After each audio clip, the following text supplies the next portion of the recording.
അത് ഹർജി തള്ളി എന്ന് പറയുന്നത് 3 ഇന്ററിം പെറ്റീഷൻസ് കൊടുത്തിരുന്നു. ഒന്ന് ഈ വരണാധികാരി എൻ്റെ അപ്പോയിൻമെൻറ്റിനെ സംബന്ധിച്ചും അത് ശരിയല്ല, അത് മാറ്റണം. കാര്യം അങ്ങനൊരു അപ്പോയിൻമെൻറ്റ് നടന്നിട്ടില്ല. നമ്മുടെ ബൈലോ പ്രകാരം അങ്ങനൊരു അപ്പോയിൻമെൻറ്റ് ഇല്ല. കൂടാതെ ഒരു ജനറൽ ബോഡിയിലും അങ്ങനൊരു തീരുമാനവുമായിട്ടില്ല. അപ്പോൾ അതുകൊണ്ട് തന്നെ ഈ വരണാധികാരിയുടെ അപ്പോയിൻമെൻറ്റ് ശരിയല്ല എന്ന് പറഞ്ഞിട്ടുള്ള ഒരു ആപ്ലിക്കേഷൻ കൊടുത്തിരുന്നു. രണ്ടാമത്തത്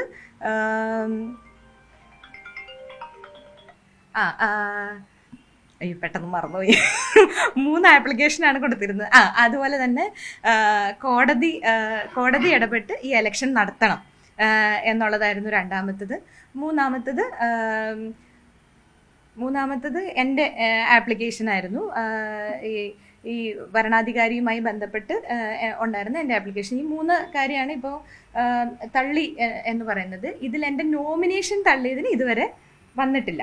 നോമിനേഷൻ തള്ളിയതിൻ്റെ കൊടുത്തേക്കുന്ന വേറെ സൂട്ടാണ്. അതിൻ്റെ റിസൾട്ട് ഇതുവരെയും വന്നിട്ടില്ല. അത് പെൻഡിങ്ങിലാണ്. ഈ ആദ്യം കൊടുത്ത വരണാധികാരിക്കെതിരെ കൊടുത്ത ഈ 3 ആപ്ലിക്കേഷനാണ് തള്ളിയതായിട്ട് ഇപ്പം അറിഞ്ഞിരിക്കുന്നത്. അപ്പോൾ ഇതിനെതിരെ എന്തെങ്കിലും മേൽക്കോടതിയെ സമീപിക്കാൻ തീരുമാനമുണ്ടോ?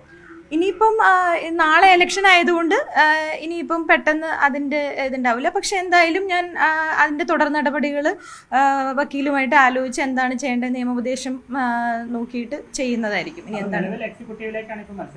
അതെ, ഇപ്പം പ്രൊഡ്യൂസേഴ്സ് അസോസിയേഷൻ്റെ ഇലക്ഷന് ഞാൻ എക്സിക്യൂട്ടീവ് കമ്മിറ്റിയിലേക്ക് മത്സരിക്കുന്നുണ്ട്. കൂടാതെ ഞാൻ ചേംബറിലും ഈ പ്രാവശ്യം മത്സരിക്കും. എന്തായാലും ഇവിടെ പ്രസിഡന്റ് സ്ഥാനത്തേക്ക് നിൽക്കാൻ പറ്റാത്തതുകൊണ്ട് ഞാൻ ചേംബറിലും മത്സരിക്കും. പിന്നെ എനിക്കങ്ങനെ നിരാശയൊന്നുമില്ല. കാരണം ഞാൻ നേരത്തെ തന്നെ പറഞ്ഞിരുന്നതാണ്, എല്ലാം കൊണ്ടും പവർഫുൾ ആയിട്ടുള്ള ആളുകൾക്കെതിരെയാണ് എൻ്റെ യുദ്ധം. അപ്പോൾ അതുകൊണ്ട് തന്നെ എല്ലാ സൈഡിൽ നിന്നും നീതി കിട്ടും എന്നൊന്നും ഞാൻ പ്രതീക്ഷിക്കുന്നില്ല. പക്ഷെ എന്നാൽ പോലും ഞാൻ എൻ്റെ യുദ്ധം അല്ലെങ്കിൽ എൻ്റെ പോരാട്ടം തുടർന്നുകൊണ്ടേയിരിക്കും. തെരഞ്ഞെടുപ്പ് താൽക്കാലികമായി നിർത്തിവെക്കണം, ആ ഹർജിയാണല്ലോ തള്ളി. അതെ. മൂന്നാമത്തെ ആവശ്യം അതായിരുന്നു. തെരഞ്ഞെടുപ്പ് നിർത്തിവെക്കണം എന്നല്ല, അതൊരിക്കലും ഞാൻ പറയില്ല. കാരണം ഇപ്പോൾ ഇനി അതായത് സെയിം കമ്മിറ്റി തന്നെയാണ് വർഷങ്ങളായിട്ടിരിക്കുന്നത്. അതുകൊണ്ട് തന്നെ തെരഞ്ഞെടുപ്പ് മാറ്റി വെച്ച് കഴിഞ്ഞതുകൊണ്ട് പ്രത്യേകിച്ച് നിർമ്മാതാക്കൾക്ക് ഒരു ഗുണവും ഇല്ല. അപ്പോൾ അതുകൊണ്ട് തന്നെ തെരഞ്ഞെടുപ്പ് നിർത്താൻ ഞാൻ പറഞ്ഞിട്ടില്ല. പകരം ഈ പ്രസിഡന്റ് പോസ്റ്റിന്റെ തൽക്കാലം ഹോൾഡിൽ വെക്കണം. അതൊരു തീരുമാനമായിട്ടേ അത് പുറത്തേക്ക് വിടാവുള്ളൂ എന്നുള്ളതാണ് 3 കാര്യങ്ങൾ പറഞ്ഞിരുന്നത്. ഒന്ന് ഭരണാധികാരിയുടെ അപ്പോയിൻമെന്റ്, രണ്ടാമത്തത് പ്രസിഡന്റിന്റെ അല്ല, അതെ പ്രസിഡന്റിന്റെ ഇത് ഹോൾഡ് ചെയ്യണം. മൂന്നാമത് കോടതി ഇടപെട്ട് ഇതൊരു നയപരമായ രീതിയിൽ നീതിപരമായ രീതിയിൽ കോടതിയുടെ ഒരു ഇടപെടലുണ്ടാവണം എന്നുള്ളതാണ്. കാരണം നിഷ്പക്ഷമായിട്ടുള്ളൊരു ഇലക്ഷനാണ് നമ്മൾ ആഗ്രഹിക്കുന്നത്. നമ്മൾ ഇലക്ഷൻ നടത്താതിരിക്കാനല്ല നോക്കുന്നത്, ഒരു നിഷ്പക്ഷമായിട്ടുള്ള ഒരു ഇലക്ഷൻ നടക്കണം എന്ന് മാത്രമാണ് ഞാൻ ആഗ്രഹിച്ചത്. ഇല്ല, കൂടുതൽ ഡീറ്റെയിൽസ് ഒന്നും എനിക്ക് കിട്ടിയിട്ടില്ല. ഇത് റിപ്പോർട്ട് വന്നെങ്കിൽ മാത്രമല്ലേ കിട്ടുള്ളൂ. ഇപ്പൊ കൂടുതലൊന്നും കിട്ടിയിട്ടില്ല. ആ 3 ഇന്റർവ്യൂ ഇത് തള്ളി എന്നുള്ളത് മാത്രമേ അറിയത്തുള്ളൂ. പക്ഷെ എന്റെ നോമിനേഷൻ തള്ളിയതുമായി ബന്ധപ്പെട്ട് ഇതുവരെ റിസൾട്ട് ആയിട്ടില്ല. അത് പെൻഡിങ്ങില്ല. അതറിയില്ല എനിക്ക്. അതെ, നാളെയാണ് ഇലക്ഷൻ. അപ്പോൾ ആ നോമിനേഷൻ തള്ളിയതുമായിട്ട് ബന്ധപ്പെട്ടിട്ടുള്ളത് ഇതുവരെ വന്നിട്ടില്ല. മത്സരിക്കാൻ തീരുമാനിച്ചതുകൊണ്ട് വിഷയങ്ങൾ പൊതുവിൽ പുറത്ത് അറിയാൻ അതൊക്കെ സഹായകരമായിട്ട് തോന്നുന്നുണ്ടോ? അങ്ങനെയില്ല. ഇത് ഞാനല്ലെങ്കിൽ മറ്റൊരാൾ വന്ന് പറയും. ഇപ്പോൾ നാളെ നിങ്ങൾ ഇലക്ഷൻ കഴിയുമ്പോൾ നിങ്ങൾക്ക് മനസ്സിലാവും അവിടുത്തെ ഒരു വികാരം എന്താണ്. ഇതിപ്പം ഈ ഹർജി തള്ളിയത് മുഴുവൻ നിർമ്മാതാക്കൾക്കും കാര്യം എനിക്കറിയാം അവിടെ എത്രത്തോളം ആഗ്രഹിക്കുന്നുണ്ട് മറ്റ് നിർമ്മാതാക്കൾ എല്ലാവരും എന്നുള്ളത്. കാര്യം പലരും വഴിപാടും നേർച്ചയും പ്രാർത്ഥനയും നടത്തിയിരിക്കുകയായിരുന്നു എന്നുള്ള കാര്യം എനിക്കറിയാം. അങ്ങനെ ഒരു കാര്യം ബൈലോയിൽ ഇല്ല.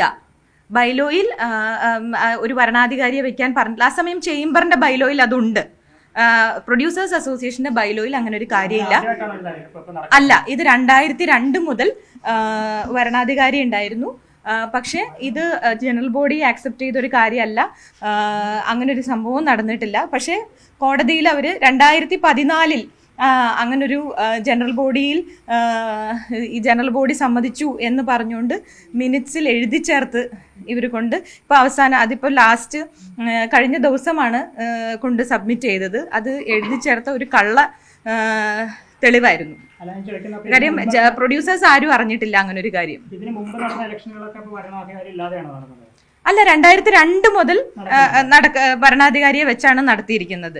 ഇതിൽ 2014 ഇലക്ഷനിലാണ് ഇങ്ങനെ ഒരാളെ വെക്കാമെന്നല്ല, അദ്ദേഹത്തിന്റെ പ്രവർത്തനങ്ങൾ നല്ലതായതുകൊണ്ട് അദ്ദേഹത്തെ കണ്ടിന്യൂ ചെയ്യാം എന്ന് പറഞ്ഞ് ജനറൽ ബോഡി തീരുമാനിച്ചു എന്ന് പറഞ്ഞ് മിനിറ്റ്സിൽ എഴുതി ചേർത്തിരിക്കുന്നത്.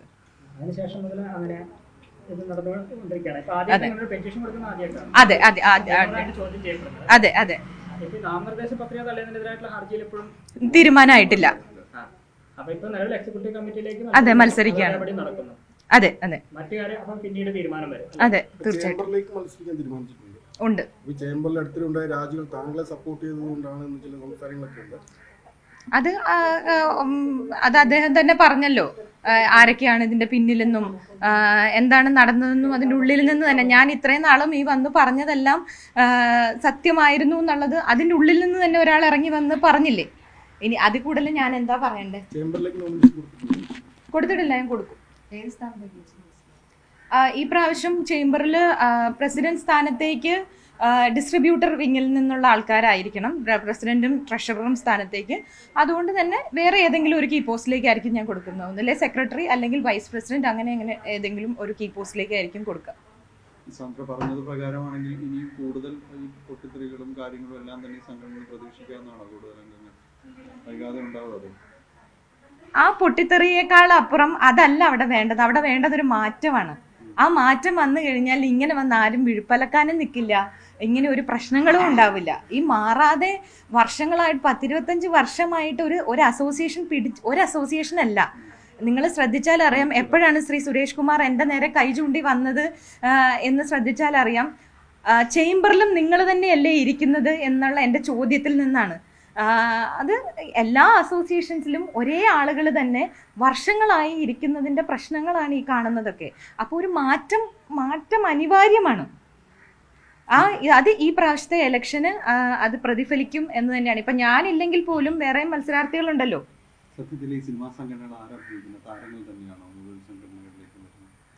അതൊക്കെ അതിനൊന്നും ഞാൻ ഉത്തരം പറയുന്നില്ല. അതൊക്കെ എല്ലാവർക്കും അറിയാവുന്ന കാര്യങ്ങളാണ്. ഈ ഒറ്റ കാര്യം ഇപ്പൊ പ്രധാനപ്പെട്ട ഒരു ആവശ്യം ഈ നാമനിർദ്ദേശ പത്രിക തള്ളിയതിനെതിരെ അത് ഇതുവരെ തീരുമാനമാക്കുകൊണ്ട് ഇപ്പോഴുണ്ടായ ഒരു തിരിച്ചടിയായിട്ട് കാണുന്നില്ല, അങ്ങനെയാണോ? ഇല്ല, ഞാൻ അതിനെ ഒരു തിരിച്ചടിയായിട്ടൊന്നും കാണുന്നില്ല. അത് ഓരോ വിധികർത്താവിനും അവർ കാണുന്ന നല്ലതും ചീത്തയുമായ പല കാര്യങ്ങളും ഉണ്ടാവുമല്ലോ. അതിനെ ഞാൻ റെസ്പെക്റ്റ് ചെയ്യുന്നു. അപ്പം ഞാൻ എൻ്റെ ശരികൾക്ക് വേണ്ടിയിട്ടാണ് ഞാൻ ഫൈറ്റ് ചെയ്യുന്നത്. അപ്പോൾ അതുകൊണ്ട് തന്നെ ഞാൻ ഇനി എന്താണോ ഇതിൻ്റെ അടുത്ത സ്റ്റെപ്പ് അതിലേക്ക് പോവുക തന്നെ ചെയ്യും. കോടതി വിധിയോട്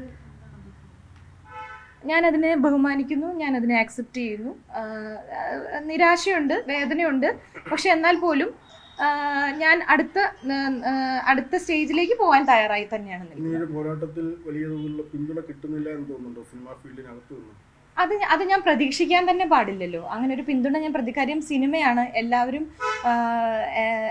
അവസരങ്ങൾക്ക് വേണ്ടി നിൽക്കുന്ന ആൾക്കാരാണ്. അപ്പോൾ എല്ലാവരെയും അവസരത്തെ ബാധിക്കുന്നത് കൊണ്ട് തന്നെ മറ്റ് ഇൻഡസ്ട്രി പോലെ അല്ല സിനിമ. പ്രത്യേകിച്ച് പ്രൊഡ്യൂസേഴ്സിനെതിരെ പറയുമ്പോൾ, ഒരു ആക്ടറിനെതിരെ പറയുമ്പോൾ 100 ആൾക്കാർ വരും സംസാരിക്കാൻ. പക്ഷേ അതുപോലെ അല്ല ഒരു നിർമ്മാതാക്കൾക്കെതിരെ പറയുമ്പോൾ. കാര്യം അവരാണ് ജോലി കൊടുക്കേണ്ടത്.